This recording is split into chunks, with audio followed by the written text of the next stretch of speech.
Boa tarde, bem-vindos ao webcast da Petrobras com analistas e investidores sobre os nossos resultados do terceiro trimestre de 2024. É um prazer estar com vocês hoje neste evento, que será apresentado em português com tradução simultânea para o inglês.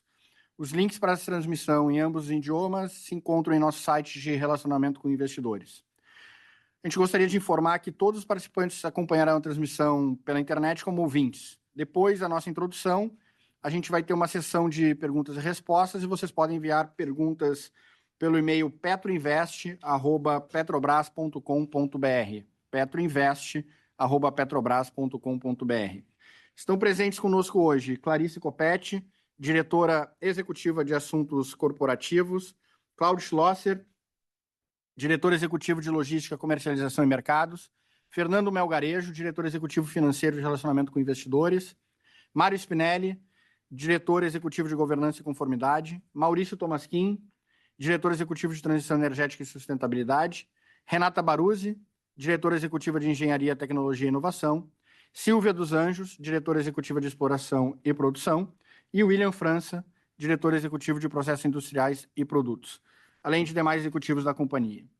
Para iniciar, passo a palavra ao nosso diretor financeiro, Fernando Melgarejo, para a apresentação. Por favor, Fernando, pode prosseguir.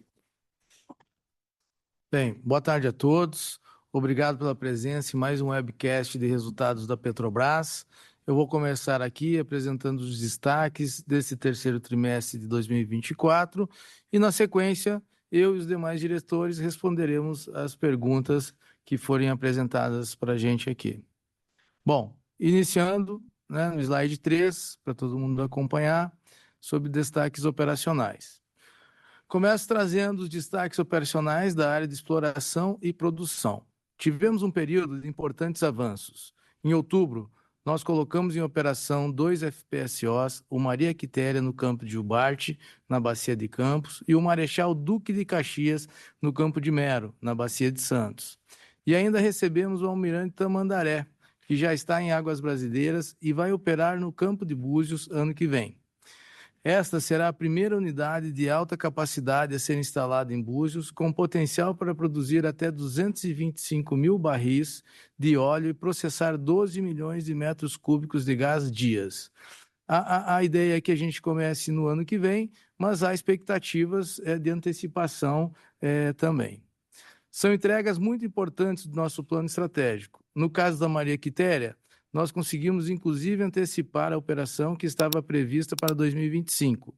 Esse esforço de execução e antecipação de prazo se traduz na aceleração de receitas que esses tipos de ativos vão gerar à medida que chegam à sua capacidade plena. Juntos, a capacidade plena é de mais de 500 mil barris por dia. Aqui nesse slide, vocês podem ver outros importantes marcos do EIP. Por exemplo, a marca histórica de produção acumulada em Tupi, que chegou a 3 bilhões de barris de óleo. Além disso, em Mero, o FPSO Sepetiba atingiu o topo de produção em menos de 8 meses, contribuindo para a nossa produção do trimestre. Em termos de exploração, anunciamos uma grande descoberta de gás na Colômbia e entramos na África do Sul, com uma participação minoritária no bloco da Bacia de Orange. No slide seguinte, passamos para os destaques do refino. Seguimos com um alto nível de processamento dos nossos refinos, 95% em média no trimestre, sendo que, em setembro, atingimos 97%. Tudo isso mantendo o rendimento de derivados de alto valor e com resultado em eficiência operacional cada vez melhores. Tivemos, por exemplo, o melhor resultado histórico mensal de intensidade de emissões de gases do efeito estufa, no caso do Parque de Refino. Destacamos aqui também o aumento de vendas de derivados no Centro-Oeste, graças aos nossos esforços de expansão logística nessa região.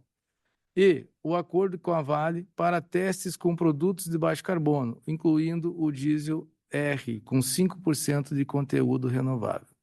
Outra grande entrega do nosso plano é a unidade de processamento de gás natural de Itaboraí, aqui no Rio de Janeiro.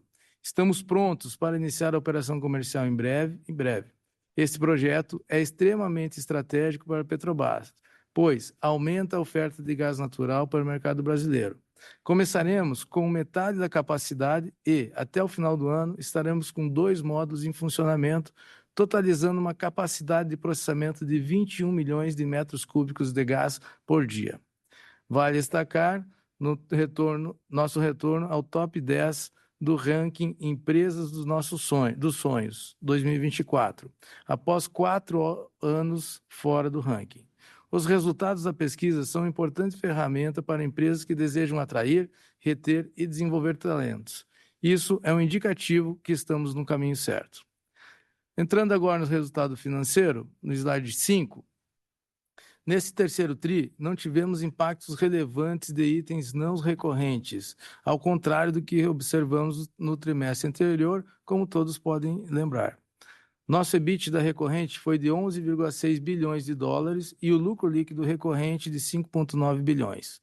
Mantivemos uma forte geração de caixa de 11,3 bilhões, com aumento de 24% em relação ao trimestre anterior. O fluxo de caixa livre ficou em 6,9 bilhões. A dívida bruta está sob controle em 59,1 bilhões, dentro da faixa estabelecida em nosso plano estratégico. Mais à frente vamos detalhar esses números e vocês vão ver que a dívida financeira atingiu o menor nível desde 2008.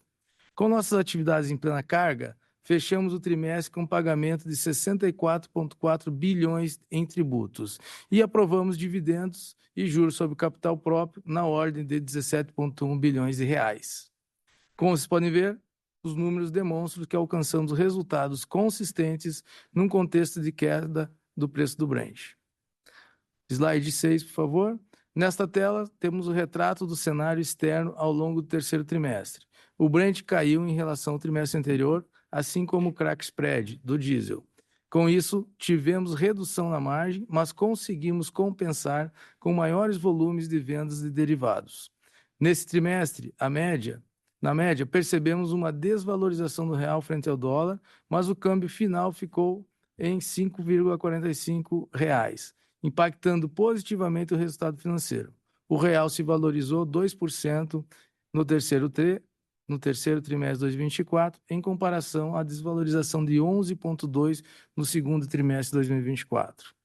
Passando para o slide seguinte, esse cenário de queda de Brent e o crack spread do diesel impactou o EBITDA do terceiro trimestre, mas os efeitos foram parcialmente compensados pelo aumento da participação do petróleo produzido no mix de derivados e pelo maior volume de venda no mercado interno. Com isso, conseguimos alcançar um EBITDA ajustado recorrente de 11,6 bilhões, ligeiramente inferior ao trimestre anterior, quando expurgamos os eventos exclusivos de ambos os trimestres. O lucro líquido de 5,9 bilhões de dólares reflete o ganho com a valorização cambial do real frente ao dólar no resultado financeiro e a ausência de despesas que afetaram o trimestre anterior. Passando para o slide seguinte, podemos ver nessa tabela que nossa geração de caixa permanece forte e suficiente para suportar nossos investimentos, nossas obrigações financeiras e o pagamento de dividendos. Um ponto que gostaria de destacar é a nossa realização de investimento nesse trimestre. Investimos 4,5 bilhões, cerca de 30% acima do trimestre passado. Este aumento se deu principalmente devido à concentração de marcos planejados de pagamento em projetos do OIP, incluindo aqueles relacionados às novas plataformas de Búzios. Contribuiu também a realização de investimentos relacionados ao início das obras da unidade P84 em Atapu e P85 em Sépia. Este aumento não altera a projeção de investimentos para 2024. Somando os primeiros 9 meses, os investimentos da Petrobras chegaram à ordem de 10,9 bilhões de dólares. Slide seguinte, slide 9, para quem está acompanhando. Antes de falar da nossa trajetória da dívida, é bom destacar a bem-sucedida emissão que realizamos entre agosto e setembro. Emitimos um novo bonde de 10 anos, com vencimento em 2035, no montante de 1 bilhão de dólares, ao menor spread sobre os títulos do Tesouro Americano desde 2011. Em paralelo, fizemos também uma operação de recompra. As duas operações, conjugadas, estão em linha com a gestão de dívida da companhia, contribuindo para o nosso compromisso de controle do endividamento. E a dívida financeira, portanto, chegou a 25,8 bilhões, como pode ser verificado, o menor nível de 2008. Passando para a tela de dividendos, seguimos mantendo nosso compromisso com a distribuição dos resultados gerados e a sustentabilidade financeira da companhia. Com a dívida bruta sob controle e resultados positivos acumulados, nosso Conselho de Administração aprovou a distribuição de remuneração aos acionistas relativa ao terceiro trimestre de R$ 1,32 por ação, que serão pagos em 2 parcelas iguais em fevereiro e março. A forma de distribuição, JCP e/ou dividendos, será definida até o final do ano, quando teremos as informações necessárias para obtermos o máximo de eficiência tributária. Na última tela, conseguimos ver a importante contribuição em tributos das nossas atividades para os entes municipais, estaduais e federais. E esta é apenas uma parte do retorno da Petrobras para a sociedade. Soma-se a isso os dividendos pagos à União e o nosso plano estratégico com projetos de alto retorno que contribuem cada vez mais para gerar valor aos nossos acionistas e para a sociedade. A Petrobras teve um aumento de 14% quando comparado ao mesmo período do ano anterior, sendo o recolhimento nesse terceiro trimestre de 64,4 bilhões de reais. Finalizo a minha apresentação e passo a palavra para o Eduardo, que dará início à sessão de perguntas e respostas. Obrigado a todos. Muito obrigado, Fernando. Agora vamos dar início à sessão de perguntas e respostas. Peço a gentileza de cada um fazer no máximo 2 perguntas. O primeiro a perguntar vai ser o Matheus Enfeld, do UBS. Matheus, a palavra está contigo. Bom dia, boa tarde a todo o time Petrobras. Obrigado por pegar minhas perguntas e parabéns pelos resultados e consistência. Eu vou focar minhas perguntas um pouco mais do lado operacional hoje. A primeira pergunta, eu queria pegar um pouco mais de granularidade na produção do terceiro. Oi, desculpa. Matheus, desculpa, não sei se foi só aqui na sala, mas a gente ficou sem o seu retorno. Se você puder recomeçar a sua fala, por favor. Tá, você está me ouvindo agora, Edu? Agora perfeitamente, cara. Beleza, desculpa. Eu vou focar minhas perguntas mais no operacional hoje. A primeira pergunta, eu queria pegar um pouco mais de granularidade da produção do terceiro trimestre. Tinha uma expectativa de melhora de produção no segundo semestre, até pelos comentários da companhia, de que o segundo TRI teve um impacto negativo de paradas programadas e intervenções não programadas. Daí eu queria perguntar quando a produção desse trimestre, incluindo pré-sal, foi impactado por essas paradas, e como é que a perspectiva, olhando para frente, se dá para pensar numa produção mensal subindo daqui e durante 2025, qual que é a perspectiva de curto prazo, talvez com um pouco mais de granularidade da produção. E minha segunda pergunta, do lado exploratório, pelos dados da ANP, 2024 foi um dos anos com menor atividade exploratória no Brasil. E, nesse sentido, o que tem sido as maiores dificuldades da companhia, ainda considerando o risco de declínio da produção a partir de 2030, ou mais para o meio da década, pensando em oportunidades também de exploração dentro de Santos e Campos. E daí, quando a gente pensa em reposição de reserva, dadas as dificuldades domésticas, se faz sentido buscar aquisições em outros países, e se faz sentido também pensar em aquisições de campos, como a companhia já tem avançado um pouco, ou se faz sentido também de pensar em aquisições de outras empresas com portfólio já formado. Essas são minhas perguntas. Obrigado. Obrigado, Matheus. Vou direcionar as perguntas para a diretora Silvia. Diretora, por favor. Ok. Boa tarde, Matheus. Vou começar aqui pela segunda pergunta, que você fala sobre a questão da redução da atividade exploratória e potencial aí das bacias de Santos e Campos, né? Então, é sempre importante a gente lembrar que nós alcançamos em 2006 a tão sonhada autossuficiência, né? Sonhada desde a criação da Petrobras.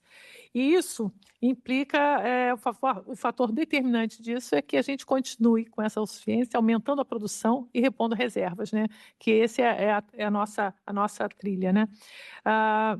Vemos aqui que a gente tem no nosso plano estratégico, já 24, 28, 7,5 bilhões, né, de dólares na área de exploração.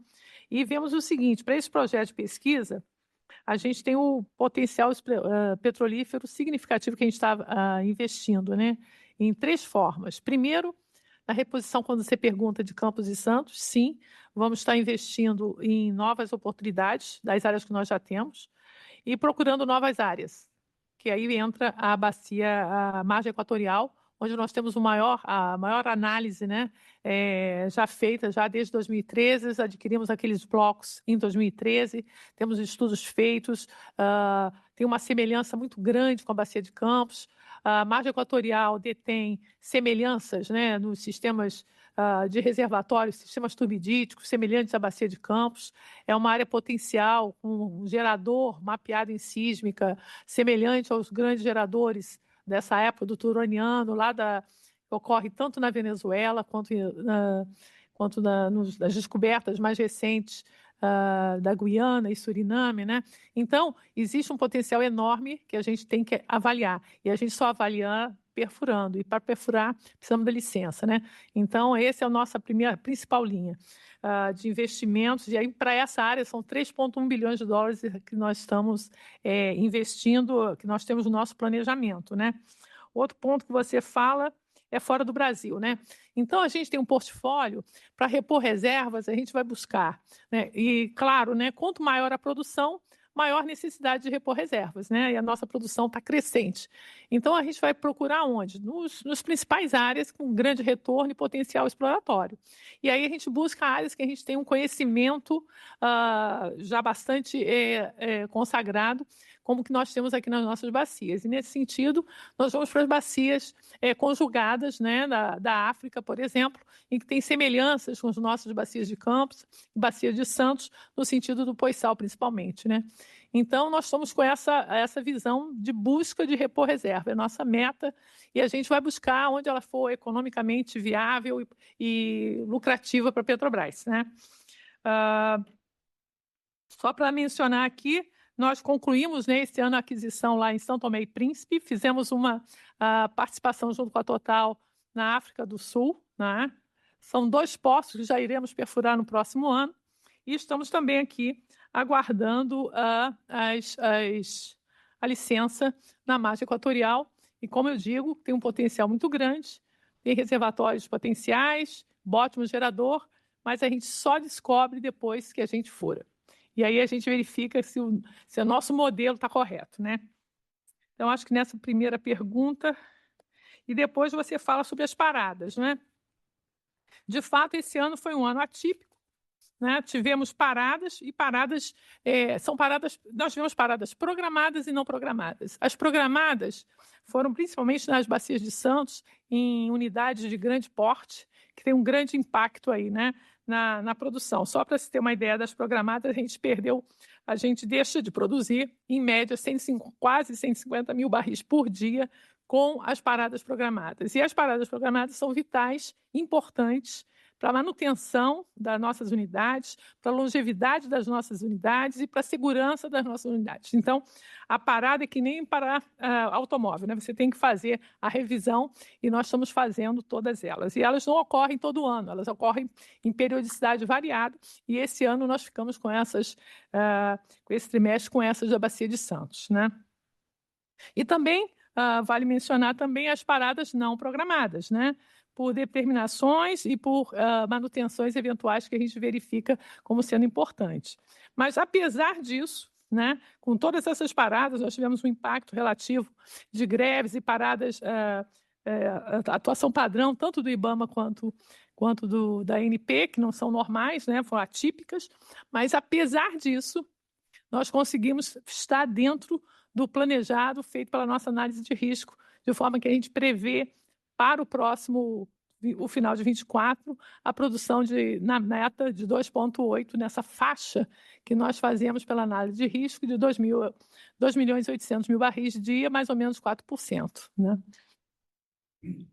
Okay? Obrigado, Silvia. As próximas perguntas vêm da Monique, do Itaú BBA. Monique, está com você. Oi, pessoal, boa tarde, obrigada pela oportunidade de fazer perguntas, parabéns aí pelos resultados. Eu acho que eu vou fazer um follow-up aqui na pergunta do Matheus, para a Silvia de novo. Em relação às paradas não programadas e extraordinárias, Qual é o diagnóstico que a companhia faz sobre os motivadores dessas paradas e quais foram as principais causas e o que a companhia tem feito em termos de processo, talvez, para atuar na prevenção e solução dessas paradas não programadas ou inesperadas? Essa é a minha primeira pergunta. E a segunda pergunta é sobre CAPEX. A gente tem conversado com vocês aí da companhia ao longo dos últimos meses sobre um descasamento que existe entre o avanço físico e financeiro na implementação dos projetos do plano, né?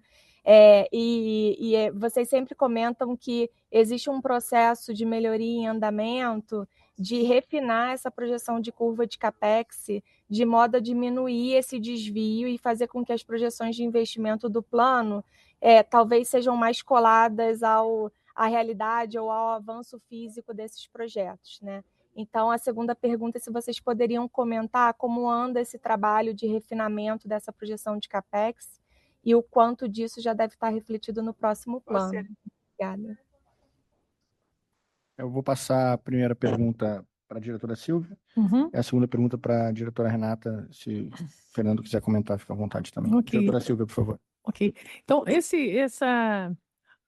as paradas não programadas, normalmente são problemas de manutenção que são feitos, são observadas, ou algumas vezes novas tecnologias que nós queremos implementar, ou mesmo aqui questão de manutenção mesmo, né?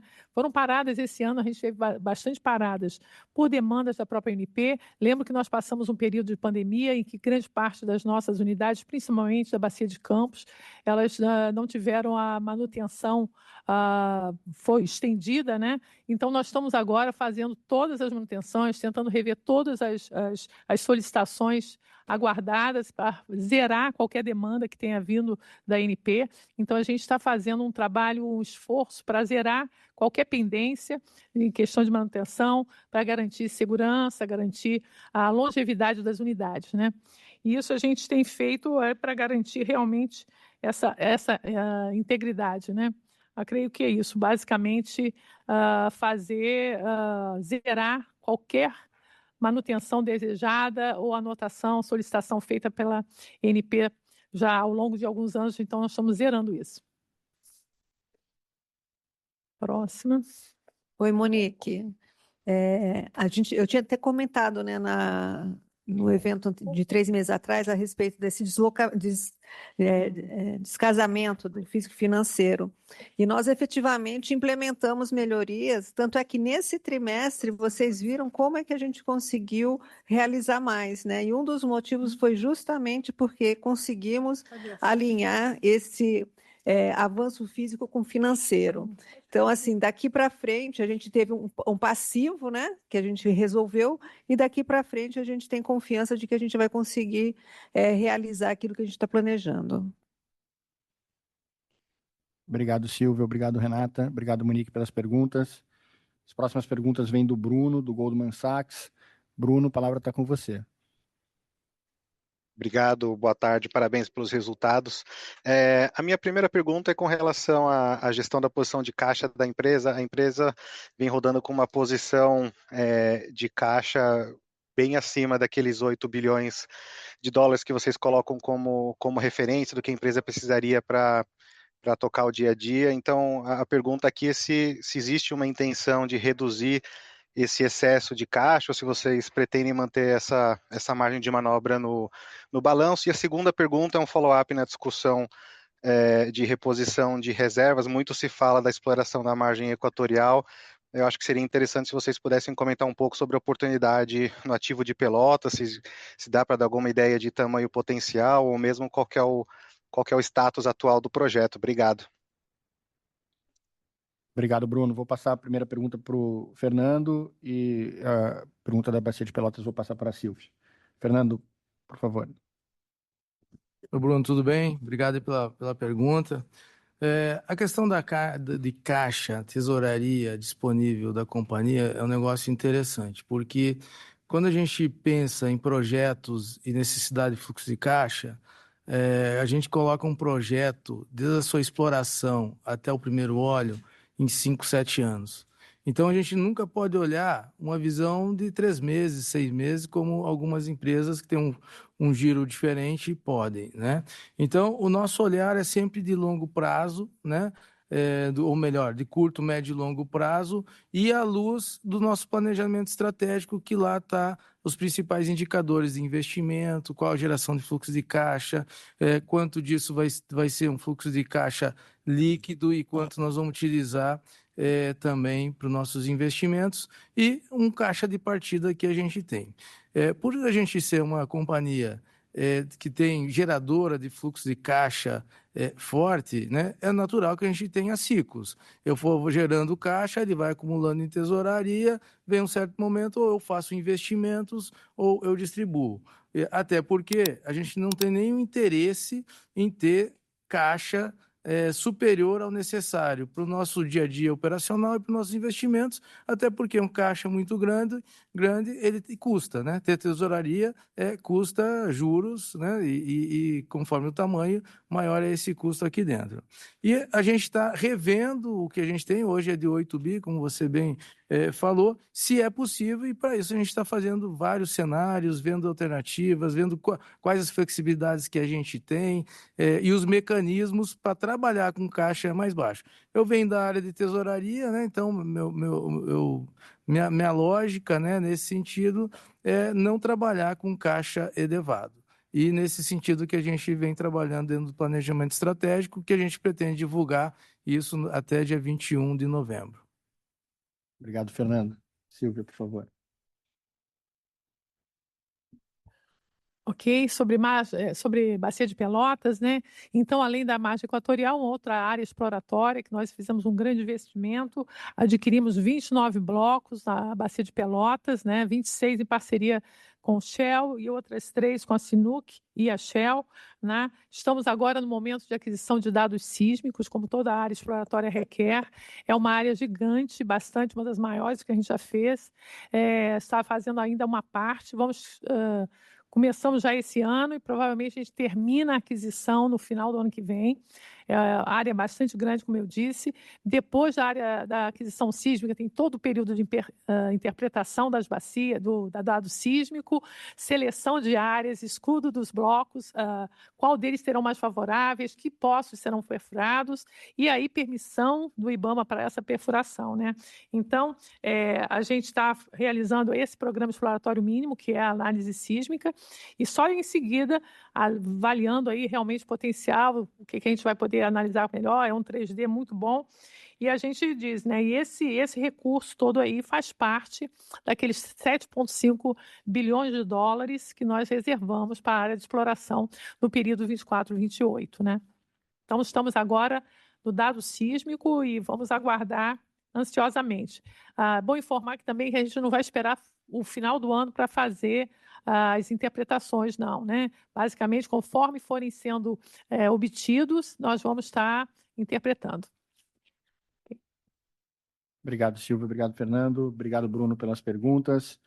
As próximas perguntas vêm do Bruno Montanari, do Morgan Stanley. Bruno, está com você. Boa tarde, pessoal. Obrigado por pegar minhas perguntas. Eu tenho um follow-up na questão de caixa / remuneração do acionista e uma questão mais específica sobre Tupi. Em remuneração ao acionista, então, na eventualidade de haver espaço para uma distribuição complementar, qual deveria ser o timing dessa decisão?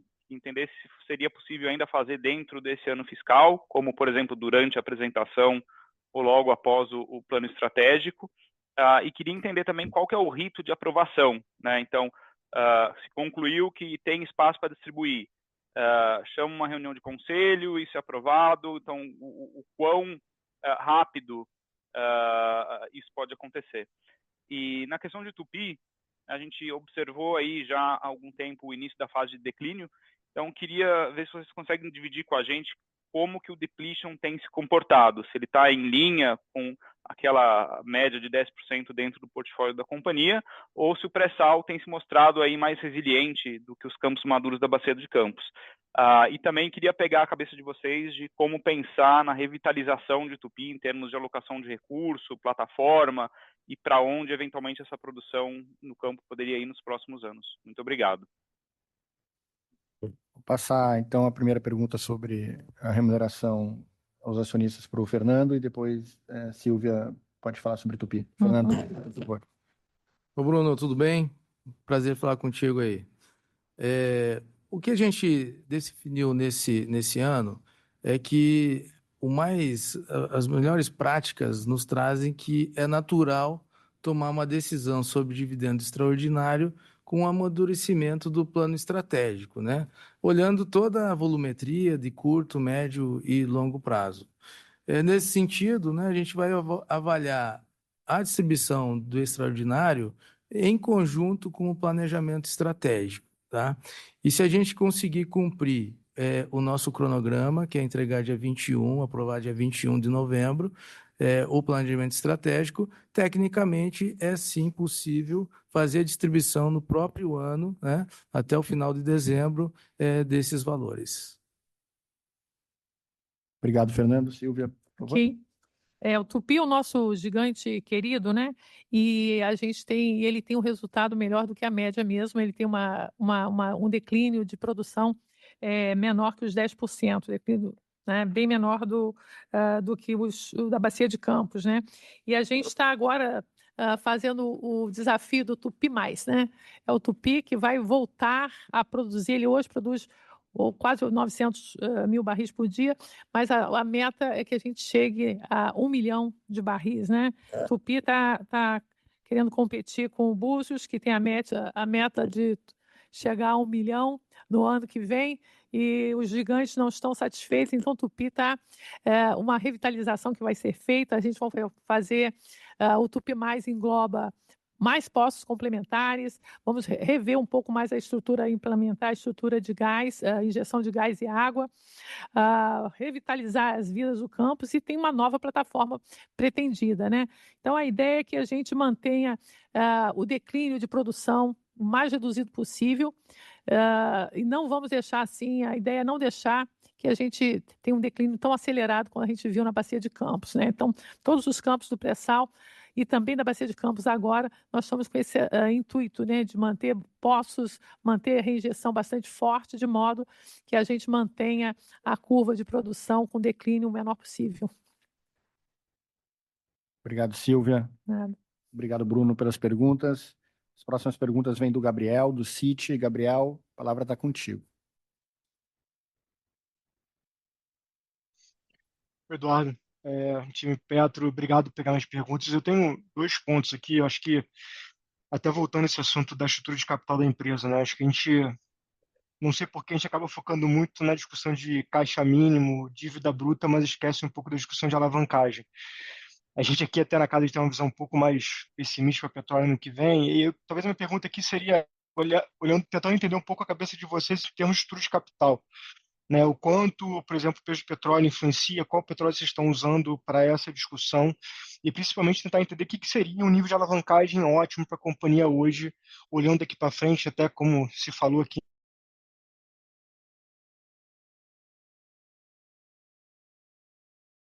Um pouco menos, mais em desenvolvimento, um pouco menos de exploração, tem muita coisa para ser feita ainda, mais equatorial, Bacia de Pelotas, até alguns campos fora do Brasil.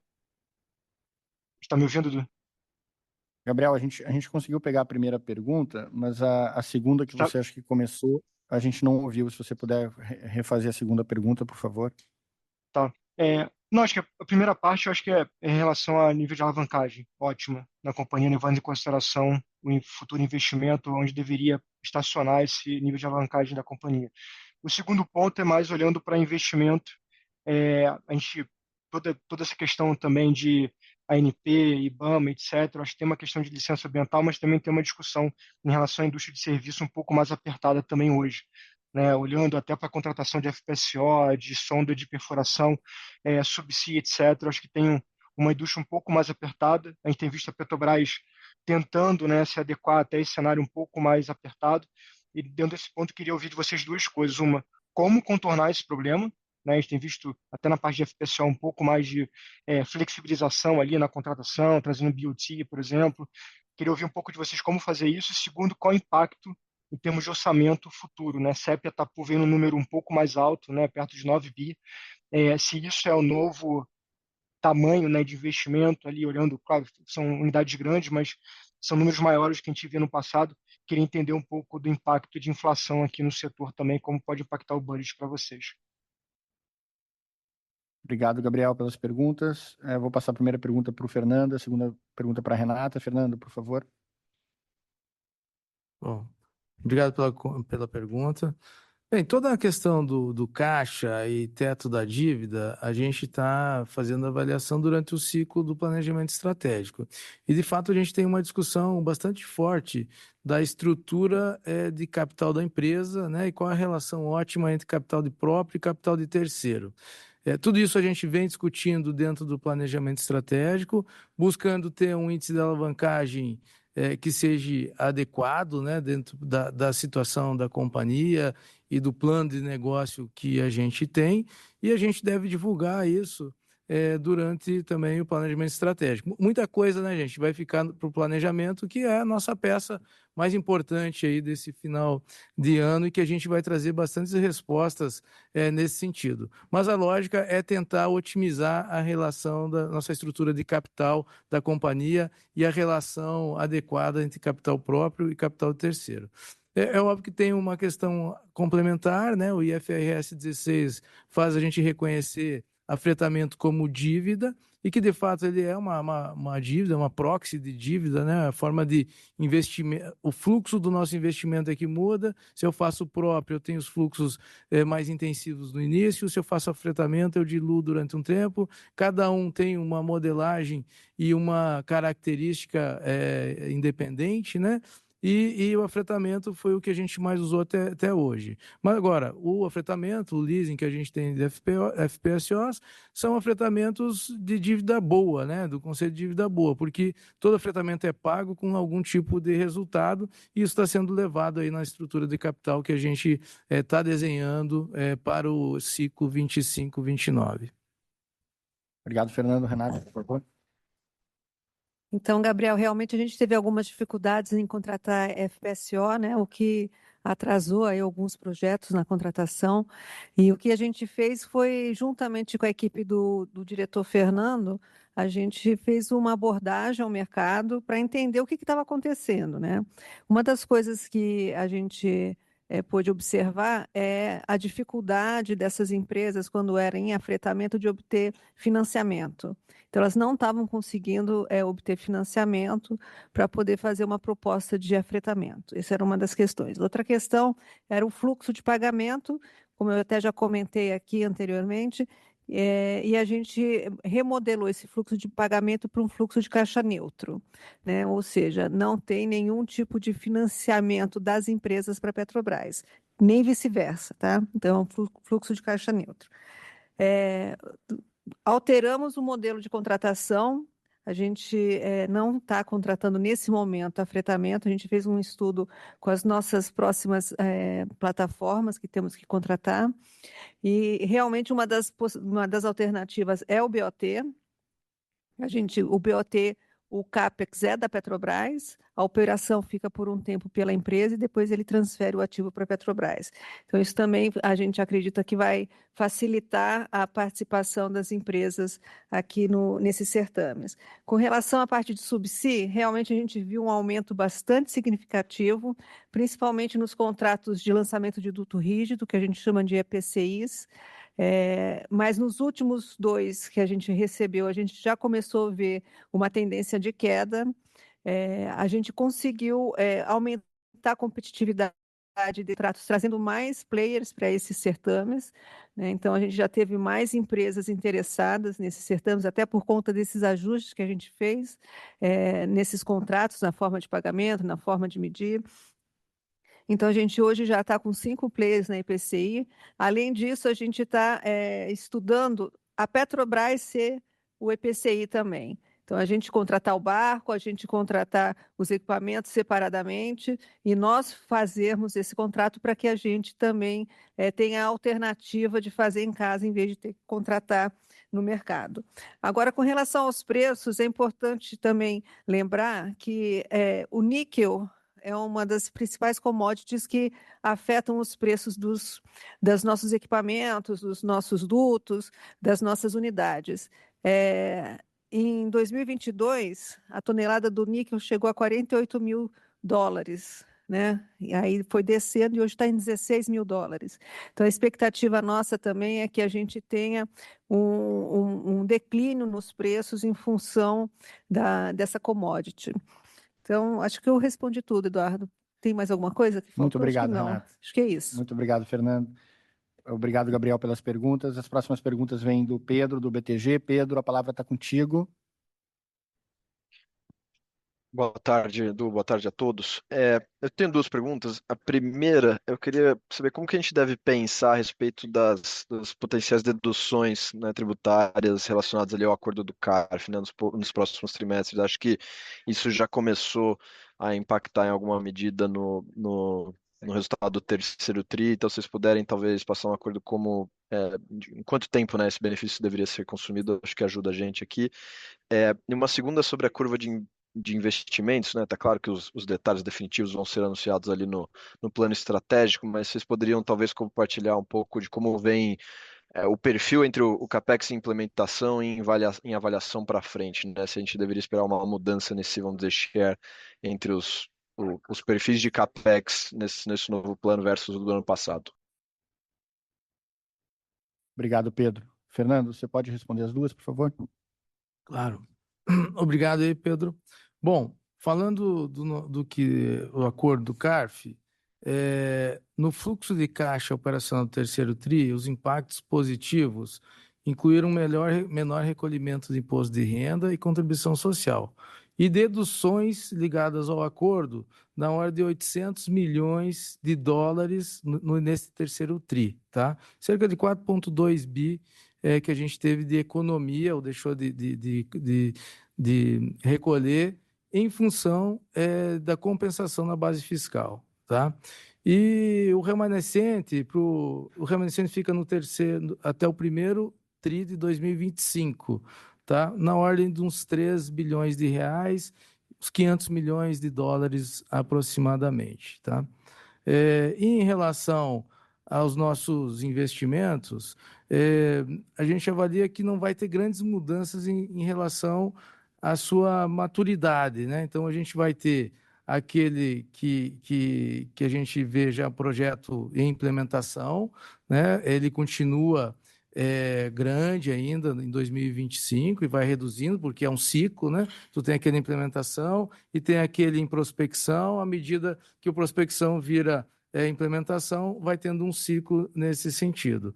Essa lógica a gente incluiu desde o planejamento estratégico do ano passado, se não estou errado aqui, e foi bastante importante para a gente conseguir decifrar lá dentro a maturidade e o grau, né, o nível de acerto que a gente tem na exigência do uso de recurso para isso aí, ou seja, o uso de caixa, a gente tem uma certeza muito maior.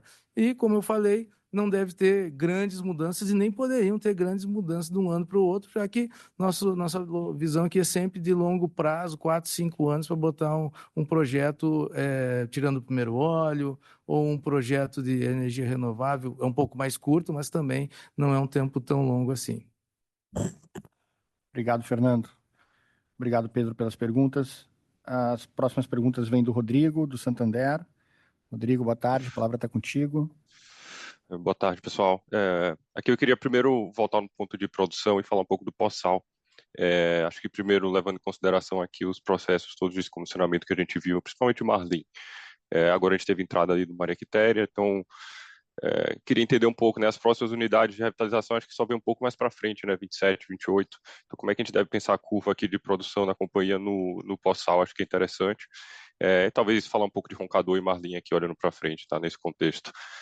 A segunda pergunta que eu tenho é talvez uma pergunta um pouco mais difícil de responder, mas eu queria pegar a percepção de vocês em relação à alocação de capital.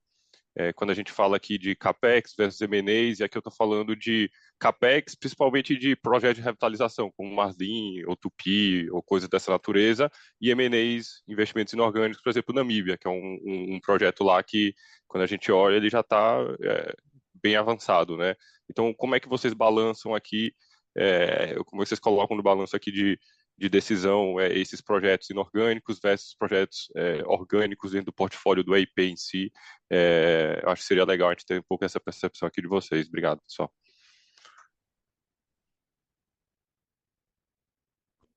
Obrigado, Rodrigo. Vou passar as perguntas primeiro para a Silvia e depois para o Fernando. Silvia, pode prosseguir, por favor?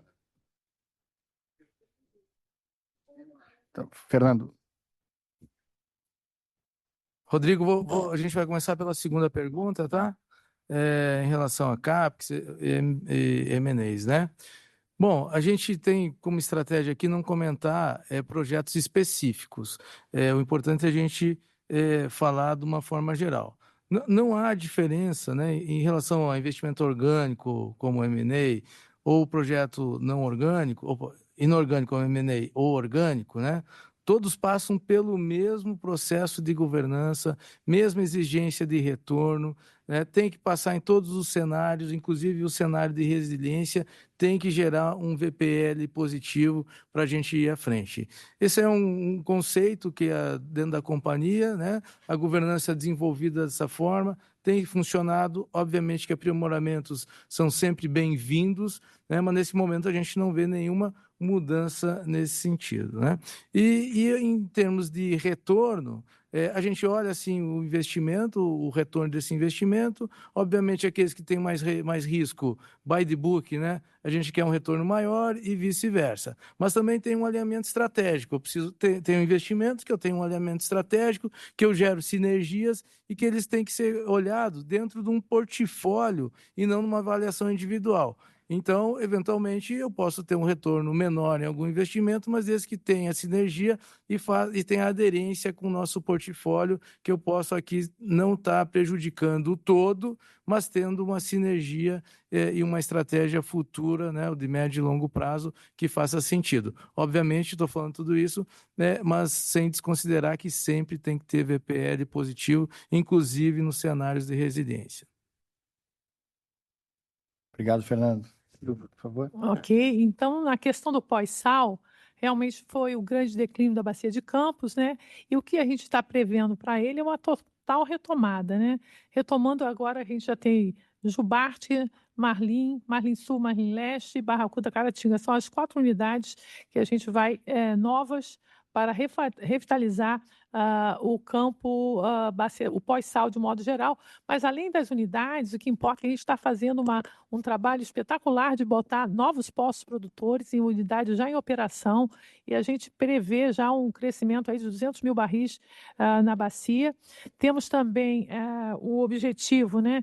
Como sabe, a bacia, de um modo geral, tem um fator de recuperação muito baixo, não nos nossos campos, cerca de 17%, e nosso objetivo é aumentar a produção e manter a curva do pós-sal com essas revitalizações da Bacia de Campos e também esses novos poços, né, em todas as áreas, né? A Bacia de Campos, como você vê, é o exemplo, né, um modelo aí de produção aí nesses reservatórios subdíticos, que tem sido aí o exemplo, né, e o modelo que a gente possa chegar para a África, chegar lá para a margem equatorial, né? Então, é uma escola, e o que nós vamos fazer é aumentar a produção para dar uma longa vida a essa bacia, né? E a ideia é que a gente produza ao longo até de mais alguns anos tudo que já foi produzido, né? Logicamente, não é em curto prazo, mas a ideia é tratar essa jovem anciã que está fazendo 50 anos, agora no dia 22 de novembro, e vamos estar celebrando 50 anos da Bacia de Campos, que fez mudar a história da Petrobras, fez mudar a história do Brasil, e nos deu o conhecimento necessário que avançássemos para a Bacia de Santos e fôssemos hoje uma referência mundial na exploração e produção de petróleo, né? Então, a Bacia de Campos, sim, pós-sal, tem toda a nossa prioridade para continuar sendo aí um exemplo aí para nós, agora de revitalização.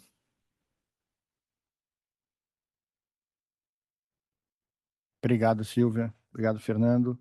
As próximas perguntas vêm do Jorge, do Scotiabank. Jorge, por favor. Prezados, parabéns aí pelo resultado e obrigado por pegar minhas perguntas. Primeiro, a gente já tem alguns meses aqui do decreto do gás para empregar. Como que o decreto alterou a dinâmica das discussões com a ANP sobre projetos futuros e como que ele alterou o olhar da Petrobras para os mesmos? E segundo, dada a posição deficitária aqui do Brasil em diesel e a crescente prevalência aqui do produto importado no mercado, como que a Petrobras decide o suprimento geograficamente falando e a distribuição entre pequenos e grandes players?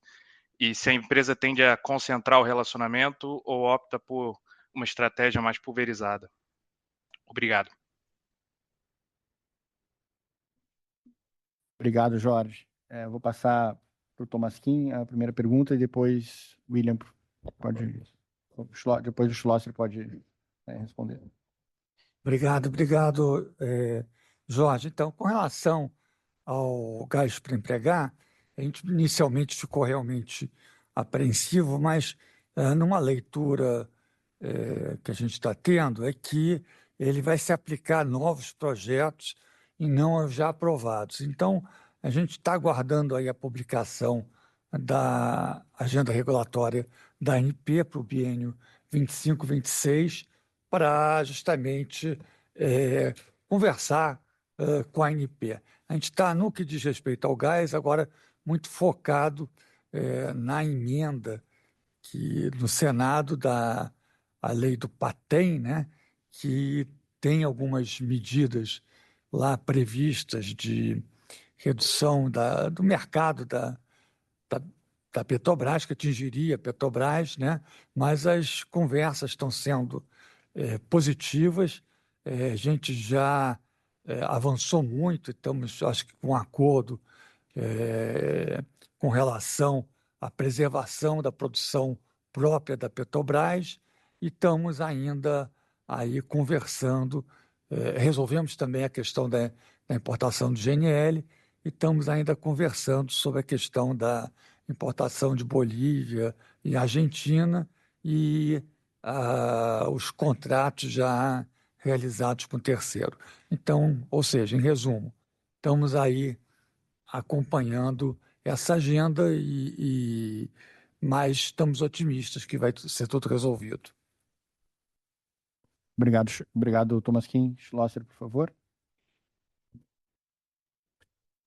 Boa tarde a todos.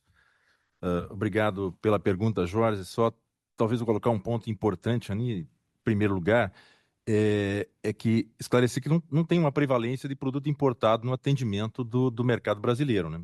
Pelo contrário, desde que nós lançamos a nova estratégia comercial, onde nós colocamos preços mais competitivos, inclusive a gente tem ampliado muito a utilização dos ativos da Petrobras, especialmente do refino, dos ativos de logística, no sentido de capturar essa margem no país. Para dar uma ideia, temos no ano de 24, o acumulado ele está em torno de 23% aí da demanda interna de diesel A, como os diversos players aí importando, inclusive a Petrobras.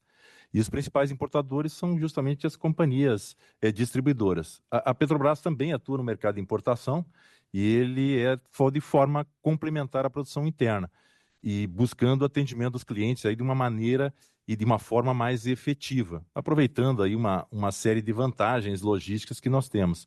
E essa decisão, Jorge, ela é baseada em processos, né, de planejamento operacional, é baseado em uso de ferramentas computacionais de otimização, enfim, são considerados, assim, a questão de geográfica, ela é considerada, tem diversos fatores. Por exemplo, eu tenho todo um planejamento de parada de ativos, né, de refino, de logística, que implicam nessa, digamos, na decisão de você suprir o mercado ou aquele mercado cliente de uma forma ou de outra. Então, ele é utilizado com essa base de ferramentas computacionais. Quer dizer, o nível de estoques também ele influencia muito nisso. A gente tem uma série de oportunidades que a gente captura no mercado internacional, buscando aproveitar a sinergia com as operações de importação e exportação, aproveitando eventualmente um frete de retorno. Então, e avaliamos então essas otimizações regionais, né, para melhor resultado. Em termos de relacionamento comercial, né, dentro das melhores condições aí de refino e de logística, o que a gente sempre vai querer é ser a melhor opção frente às outras alternativas aí de suprimento. atendendo aí players de diversas escalas, as áreas de atuação, que, na verdade, no conjunto permitem com que a gente tenha uma otimização operacional econômica, né, de todos os nossos ativos. É isso. Obrigado aí, Jorge. Obrigado, Schlosser. Obrigado, Tomasquim. Obrigado, Jorge, pelas perguntas. As próximas perguntas vêm da Liliana, do HSBC. Lili, por favor, a palavra está contigo. Oi, podem me ouvir? Perfeitamente. Obrigada pelo espaço para fazer perguntas. Eu vou me reter a duas. Uma é sobre as reservas, né?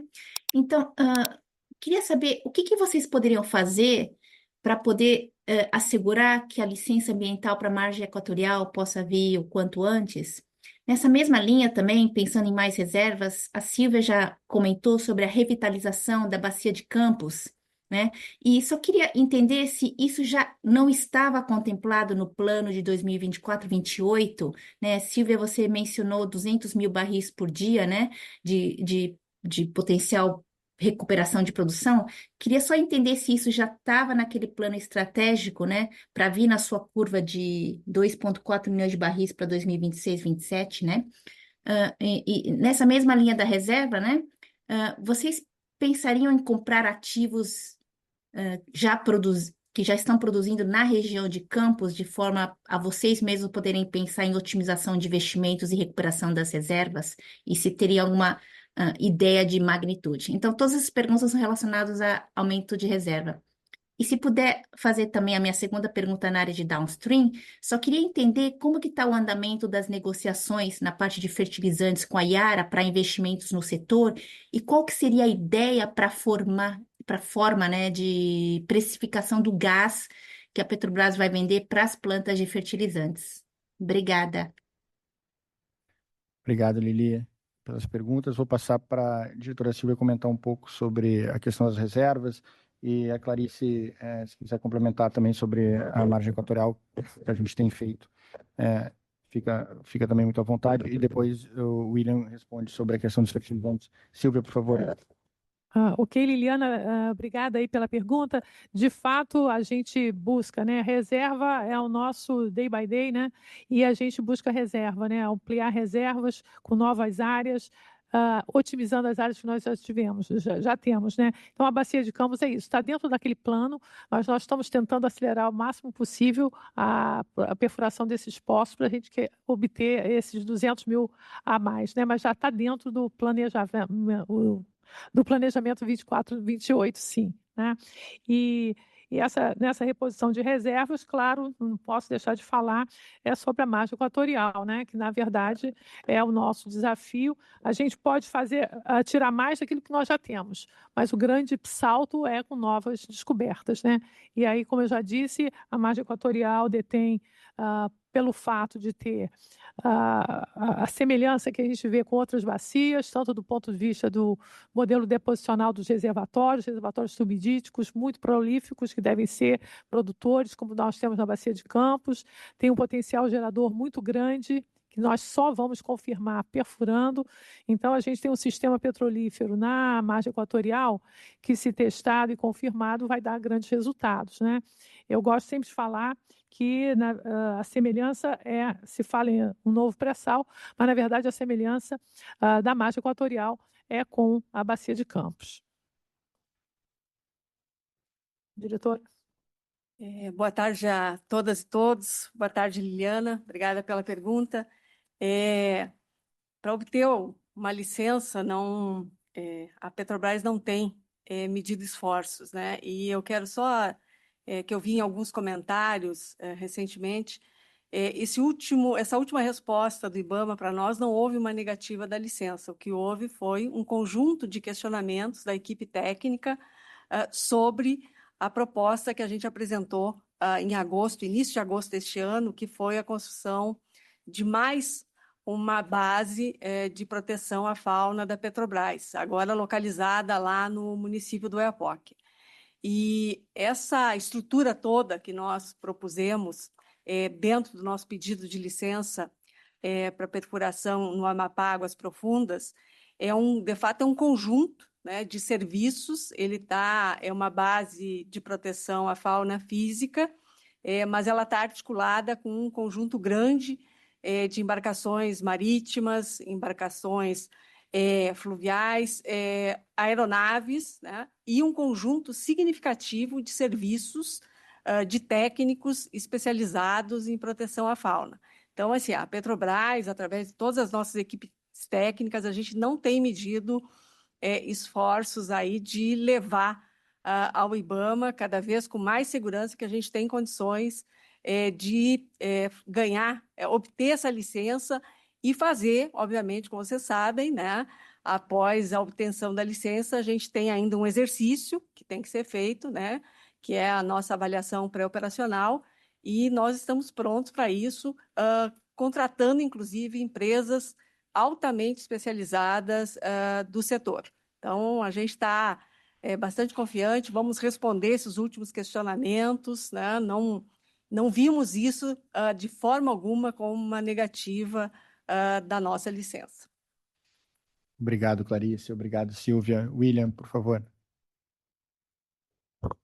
Liliana, obrigado pela pergunta. Sim, nós assinamos um memorando de entendimento que é não vinculante com a Yara há alguns meses. Estamos conversando com o nosso segmento RTC, né, também com a nossa área de renováveis, e há algumas oportunidades, sim, alguns ativos da Yara, que é uma grande player internacional na área de fertilizantes, alguns ativos nos interessam no Brasil, discutindo possibilidades, oportunidades, por exemplo, em produzir fertilizante utilizando biometano, né? Então, nós temos sim conversado com a Yara e tem algumas oportunidades que, como disse o diretor Fernando, tem que ser avaliado, tem que dar VPL positivo nos 3 cenários, etc, etc. Né? Só um destaque nessa questão é que, no caso específico da ANSA, lá no Paraná, nós estamos trabalhando para desinvernar e voltar a operar em maio de 2025. Esse projeto é todo Petrobras única, somente a Petrobras trabalhando nesse projeto. Não teremos parceria na desinvernação da ANSA, ok? Mas sim temos um memorando assinado com a Yara, estamos conversando bastante com eles, avaliando os potenciais aí de parcerias. Obrigado, William. Obrigado, Lili, pelas perguntas. Agora convido o Caio, do Bank of America, para as próximas perguntas. Caio, a palavra está contigo. Bom, boa tarde, pessoal. Super obrigado pela oportunidade. Em primeiro lugar, né, a Petrobras tem falado, né, ao longo do último ano sobre a oportunidade de internacionalização, e a gente vê, né, alguns avanços, né, nesse sentido, né, com as descobertas de gás natural na Colômbia, o interesse nos ativos na Namíbia. Então, eu queria ver de vocês como é que vocês elencam, né, a ordem de prioridade em relação a esses ativos, né, especialmente tendo em vista o potencial da margem equatorial, a bacia de Pelotas, né, os ativos do mercado doméstico. E se vocês acreditam que seria possível explorar todas essas frentes, né, em paralelo, ou se seriam projetos que, uma vez tomada a decisão, né, de seguir adiante com um deles, fecharia a porta para os outros, né? Essa seria a minha primeira pergunta. E aí eu tenho uma pergunta mais específica, né, o teto da dívida bruta, né, de 65 bilhões de dólares. Se vocês acreditam que ainda é adequado, né, para comportar os planos de investimento da empresa, né, nos próximos anos, e se a companhia optar por aumentar esse teto, se seria uma decisão mais voltada para comportar maiores investimentos ou para uma distribuição de caixa maior para investidores ou ambos. Obrigado, pessoal. Obrigado, Caio. Vou passar para a Silvia e depois para o Fernando fazer. Ok, Caio. Não são concorrentes, nós vamos. Podemos fazer o investimento paralelamente de todos eles, tanto na margem equatorial, quanto a bacia de Pelotas, quanto os nossos investimentos previstos para fora do Brasil, tá? Nós temos aí, dentro desses 7,5 bilhões de dólares na exploração, a gente 3,1 para a margem equatorial, tem 1,3 para a área internacional, nós temos poços previstos tanto para essas áreas, São Tomé e Príncipe, esse na África do Sul, estamos previstos também na questão da Colômbia, Bolívia e Argentina. Então, isso está dentro do nosso planejamento estratégico, eles não competem entre si, sim, podemos atuar em todas essas frentes e esperamos poder atuar em todas essas frentes, incluindo a nossa margem equatorial. Obrigado, Silvio. Fernando.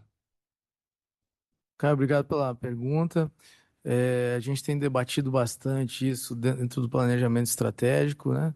O planejamento estratégico nos traz uma opção para a gente ver várias coisas, né? Qual é a tese da companhia, qual é a visão de futuro, e um dos pontos é ver a estrutura de capital, seja de capital próprio e terceiro, e a combinação disso. Então, tudo isso tá em discussão dentro do planejamento estratégico, e tão logo a gente divulgue o planejamento, né? Esse será um dos itens que a gente vai abordar, se é pela manutenção ou não. Obrigado, Fernando. Obrigado, Silvia. Obrigado, Caio, pelas perguntas. Agora vamos para as perguntas do Regis, da XP. Regis, pode prosseguir, por favor? Obrigado, Eduardo. Obrigado pelo espaço, pelas perguntas, a todos do time da Petrobras. Parabéns pelo resultado, parabéns pelos resultados. 3 tópicos aqui que eu queria tocar. Um follow-up sobre o tema de dividendos extraordinários.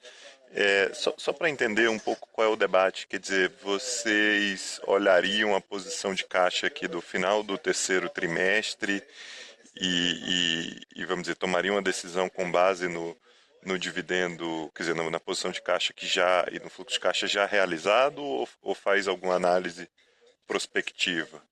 Ou a mesma pergunta de outra forma, né? Faria sentido fazer mais de um pagamento extraordinário por ano, se você julgasse que ao reportar o resultado ano cheio de 2024, sobrou um caixa a mais lá, né? Esse é o primeiro tempo de follow-up. O segundo, um pouco mais simples a pergunta.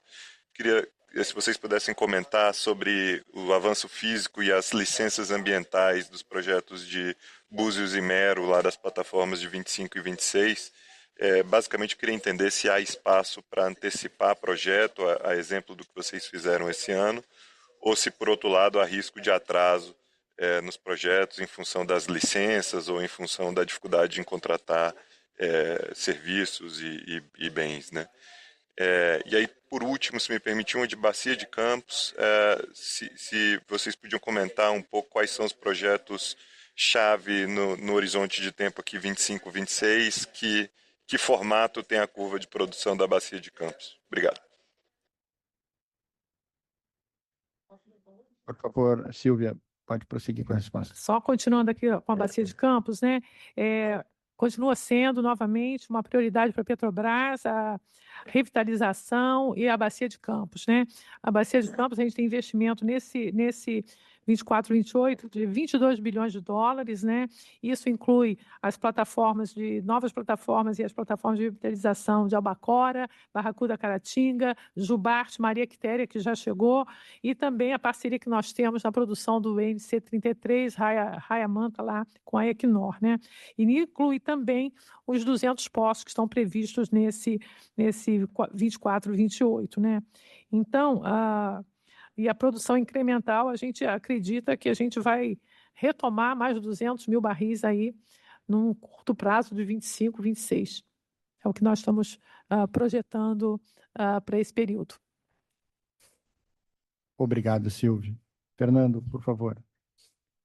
Sobre o pagamento extraordinário, eu acho que é importante ficar claro que é uma visão dinâmica. Qual é a largada de fluxo de caixa que a gente tem e qual a capacidade que a gente vai ter de geração de fluxo de caixa que garanta nossa estrutura operacional, nosso custo operacional, mais nossos investimentos e cumprir com todos os nossos compromissos de dívida, etc. Então, na pergunta, né, a gente vai ver tudo e não só a situação de caixa em T0. A gente vê saldo, né, indo para a contabilidade, indo para saldo e fluxo numa perspectiva de curto, médio e longo prazo. Mas, com o meu background em tesouraria, eu te diria que a ideia é trabalhar com caixa sempre enxuto, né, mas ter flexibilidade para que, e numa eventualidade ou num cenário de estresse ocorrendo, eu ter alternativas para a recomposição dessa tesouraria. Obrigado, Fernando. Obrigado, Regis, pelas perguntas. Vamos às perguntas do Conrado, do Safra. Conrado, a palavra está contigo. Oi, boa tarde, pessoal. Obrigado pelo espaço aqui para fazer as perguntas. Eu queria começar a primeira aqui no investimentos em renováveis, tá? Mais especificamente nos projetos de geração eólica e solar. Eles parecem que não estão acontecendo na velocidade que se esperava, tá? Não sei se vocês concordam com essa afirmação ou se realmente, por serem negociações, o tempo aí é mais incerto mesmo. E aí, complementando, tá? Enfim, se a permanência dessa situação poderia levar a uma mudança na estratégia, como, por exemplo, partir aí para projetos Greenfield, 100% Petrobras. E aí, uma outra, se eu pudesse, só também do lado dos fertilizantes, agora sobre as Fafens, né, da Bahia e de Sergipe, as negociações com a Unigel ainda estão acontecendo, a ideia é fazer mesmo um modelo de tolling aí, só que agora com talvez condições revistas, ou tem espaço para adotar outras alternativas aí? São essas as perguntas. Obrigado. Obrigado, Conrado. Vamos primeiro passar para o Tomasquim fazer a resposta e depois o diretor William vai falar sobre fertilizantes. Tomasquim, por favor. Opa, obrigado aí pela pergunta. Então, a questão das renováveis, eólica e solar, tem um fato que é bastante conhecido no mercado, é que ele está passando por um período que agora está mudando, né? Mas passamos até o momento, um período de sobreoferta de energia, né? Então, você tem muito mais projetos do que demanda. Isso fez que o preço da energia ficasse achatado, né? Houve uma série de medidas de enxugamento de projetos, né, por conta do governo, da ANEEL, e, ao mesmo tempo, o país está retomando o crescimento. Então, essa curva de preços ela está se recuperando bastante. Mas, no momento, a gente, para passar um projeto, a gente tem que mostrar que o VPL vai dar positivo. E para o VPL dar positivo, a gente tem que ter um preço que remunere o projeto. Então, a gente está numa situação que a gente tem o CAPEX aqui, tem os parceiros potenciais, a gente está agora com 4 empresas em carteira negociando, tem os projetos, mas a gente tem que achar a condição ideal para passar esses projetos e aprovar. Mas, como vocês estão acompanhando, sei quem está acompanhando os preços, a situação tem mudado e eu acho que deve entrar. Sobre 100% Petrobras, eu acho que não está sendo pensado nisso, porque o custo Petrobras é relativamente alto para operar projetos de renováveis. Então, a parceria é o caminho ideal. O que, eventualmente, a gente pode aventar é uma opção de olhar projetos já operando, que já tenham PPA. Isso talvez facilitasse a contratação e deixar os projetos Greenfield que necessitam o PPA novo para um estágio além. Mas isso é uma possibilidade que a gente vai estar analisando. Obrigado, Tomasquim. William, por favor. Conrado. Conrado, boa tarde. Obrigado pela pergunta. Sim, estamos conversando com o Grupo Nigel Procigel.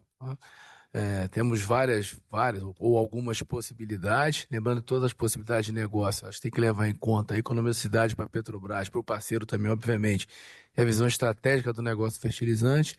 Lembrando que hoje a gente consome no país 8 milhões de toneladas ano de ureia, nós não estamos produzindo nada.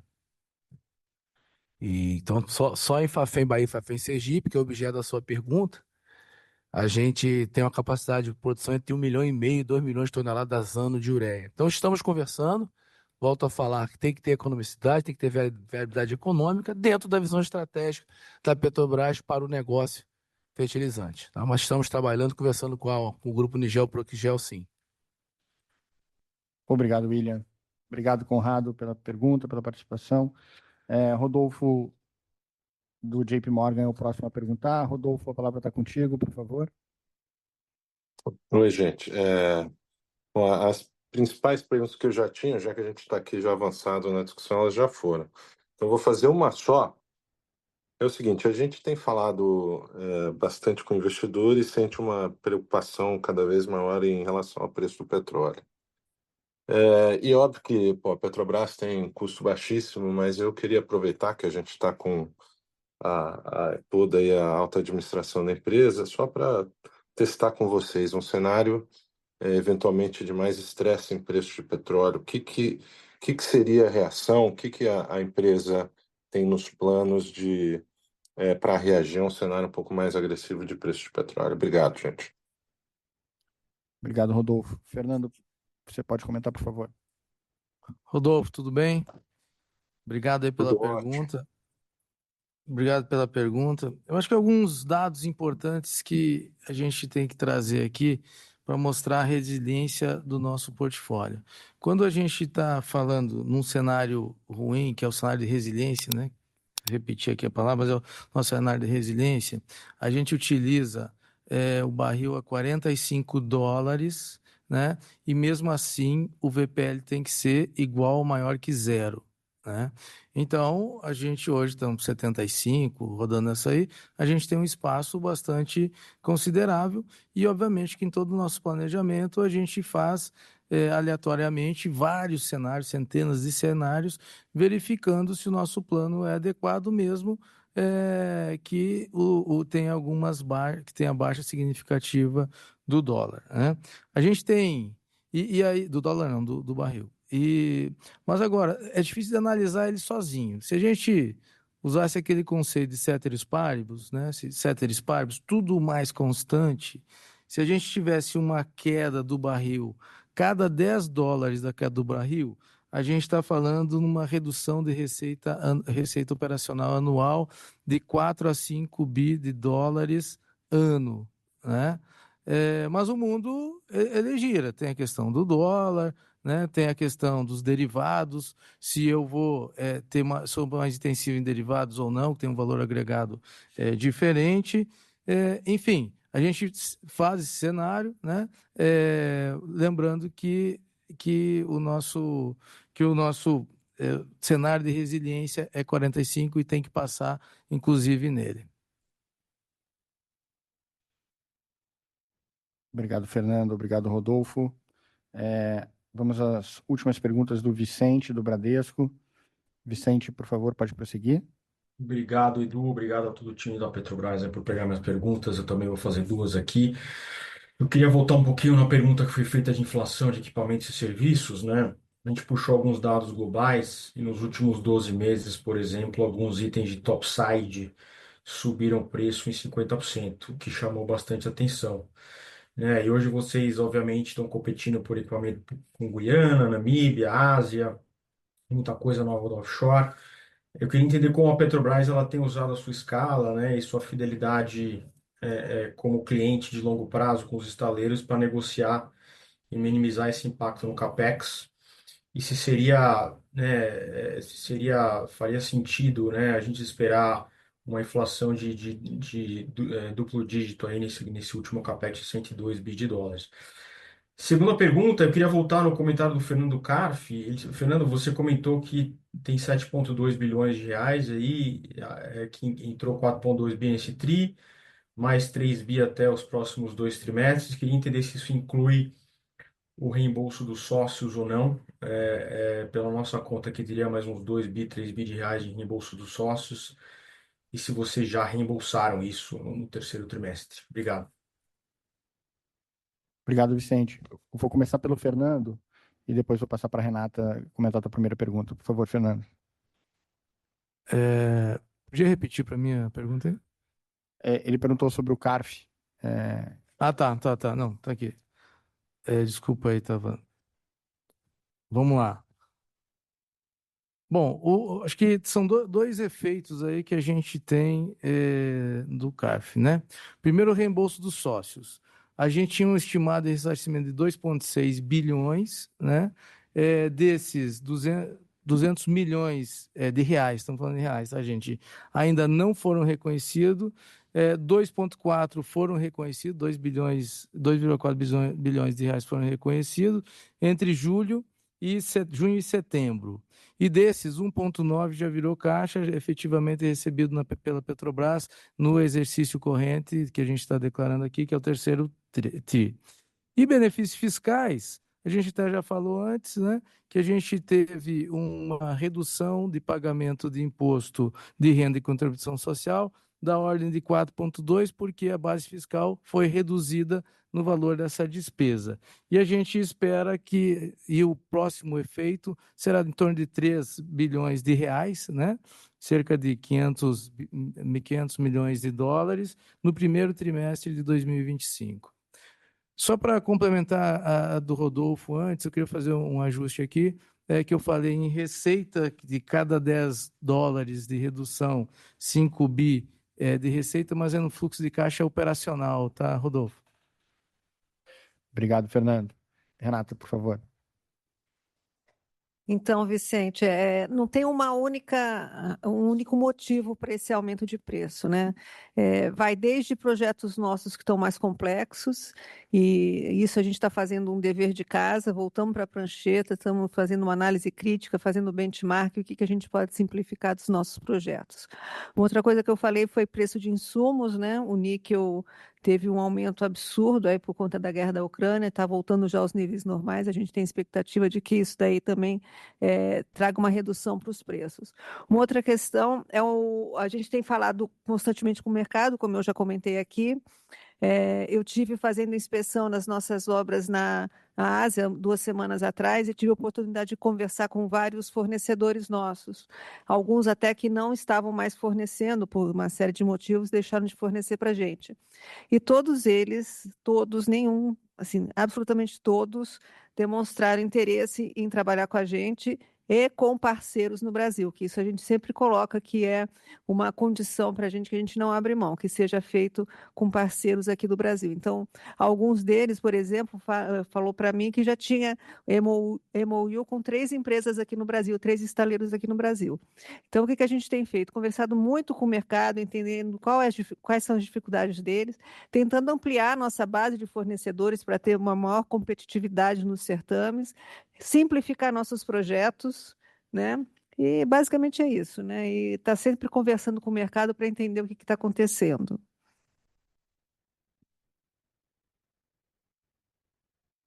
Obrigado, Renata. Obrigado, Fernando, Vicente, pelas perguntas. Com as perguntas do Vicente, a gente encerra a nossa etapa de perguntas e respostas. A gente agradece bastante a participação e as perguntas de todos que enriquecem a nossa conversa com os investidores.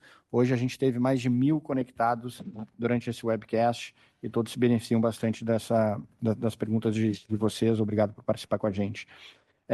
Caso haja alguma pergunta adicional, a gente pode responder através do nosso time do RI, que está totalmente à disposição.